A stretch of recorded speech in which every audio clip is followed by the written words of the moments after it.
উপদেষ্টা মাহফুজ আলম তিনি সিজিএইচের এক আলোচনায় তার থলের মধ্যে যেসব বিড়াল ছিল কয়েকটা বিড়াল গতকালকে তিনি বের করে দিয়েছেন এবং বললেন যে অভ্যুত্থানের পরপর বিএনপি জামাত তারা কিভাবে বিশ্ববিদ্যালয়ের ভিসিগুলোকে নিয়োগ দিয়েছেন, সচিবালয়ে কিভাবে তারা এগুলোকে তারা নিয়োগ দিয়েছেন, তো এরকম এবং বললেন কিভাবে নতুনভাবে ভাগ বাটোয়ারা করে নিয়েছেন।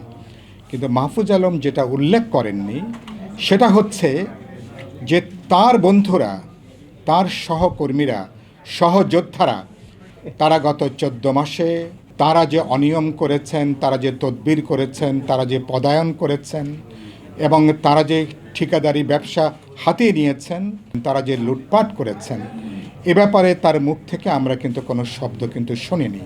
তথ্য উপদেষ্টা হিসাবে তার দায়িত্ব ছিল, তিনি যদি তার দায়িত্বের প্রতি নিষ্ঠাবান থাকেন তাহলে বাকি থলের বিড়ালগুলো তিনি সেখানে হাজির করবেন। আমরা কি ব্যাপারে একমত হতে পারি? এটা হচ্ছে এই প্রসঙ্গে আমার বক্তব্য। আর আপনি জানেন যে সরকার পরিবর্তন হচ্ছে সত্য। আমাদের আন্দোলন অভ্যুত্থানের মধ্য দিয়ে আমরা গত বছর আমরা গণেশ উল্টে দিয়েছিলাম, গণজাগরণ গণ অভ্যুত্থান সংগঠিত হয়েছে, কিন্তু বাস্তবে কোনো ক্ষেত্রেই চুরি দুর্নীতি একটা হরিলুট কিন্তু বন্ধ করা যায়নি। বাস্তবে ঘুষের রেট নাকি এখন আরও 3 গুণ 4 গুণ 5 গুণ নাকি বৃদ্ধি পেয়েছে। ঘুষের রেট 5 গুণ বৃদ্ধি করবার জন্য নিশ্চয়ই আমাদের 2000 তরুণরা, শ্রমিকরা তারা নিশ্চয়ই জীবন দেয়নি তারা। এবং এখানে গতকালকে দেখলাম উপদেষ্টা মাহফুজ আলম তিনি সিজিএইচের এক আলোচনায় তিনি দেখলাম তার থলের মধ্যে যেসব বিড়াল ছিল কয়েকটা বিড়াল গতকালকে তিনি বের করে দিয়েছেন এবং বললেন যে অভ্যুত্থানের পরপর কিভাবে আমার সালাম ভাইদের দল নাকি বিএনপি জামাত তারা কিভাবে বিশ্ববিদ্যালয়ের ভিসিগুলোকে নিয়োগ দিয়েছেন, সচিবালয়ে কিভাবে তারা এগুলোকে তারা নিয়োগ দিয়েছেন, তো এরকম এবং বললেন কিভাবে নতুনভাবে ভাগ বাটোয়ারা করে নিয়েছেন।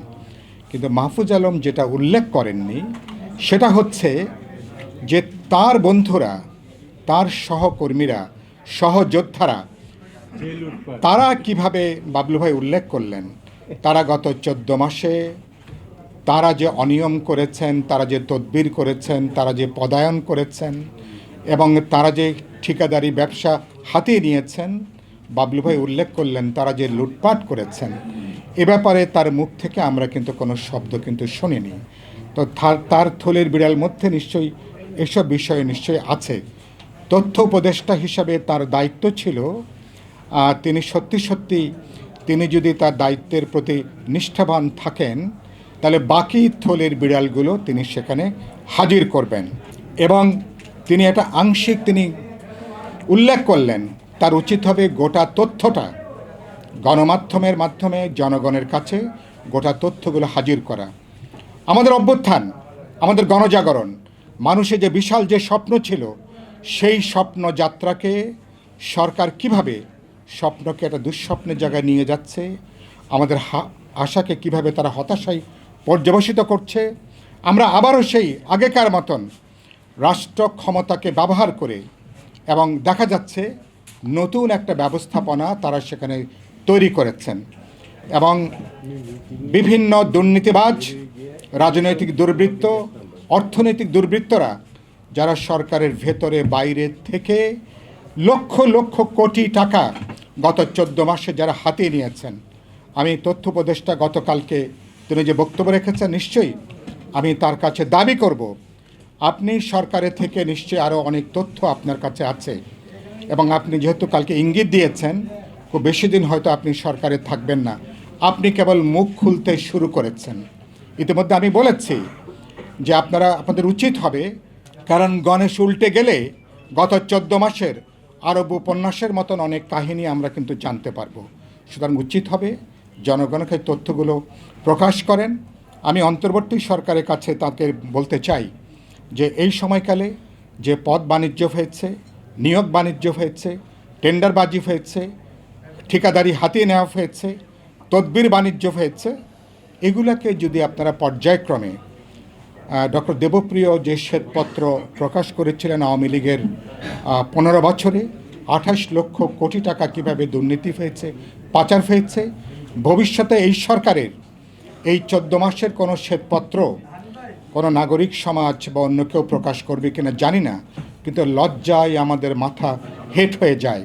এবং যে সরকারকে আমরা সমর্থন জুগিয়ে যাচ্ছি, দুর্ভাগ্যজনকভাবে আমাদের সমর্থনকে তারা দুর্বলতা হিসাবেই তারা বিবেচনা করছেন। এবং গত 14 মাসে যেটা বললাম, একটা সামাজিক নৈরাজ্য এখন দ্রুত ছড়িয়ে পড়ছে এবং এই সামাজিক নৈরাজ্য অচিরেই যদি এটাকে বন্ধ করা না যায়, একটা রাজনৈতিক নৈরাজ্যে এটা কিন্তু পর্যবসিত হবার ঝুঁকিটা কিন্তু বাড়ছে।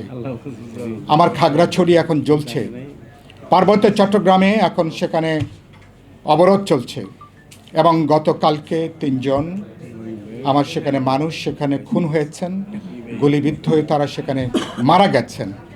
এবং বাংলাদেশে যে পরিস্থিতি চলছে এবং সেই পরিস্থিতির মধ্যে আমি গভীরভাবে উদ্বিগ্ন। নির্বাচন কোনো কারণে যদি বিলম্বিত হয়, নির্বাচন কোনো কারণে যদি প্রলম্বিত হয়, কোনো কারণে যদি ভেস্তে যায়, তাহলে কিন্তু বাংলাদেশ তার ইতিহাসের গভীর একটা বিপর্যয়ের মধ্যে পড়তে যাচ্ছে।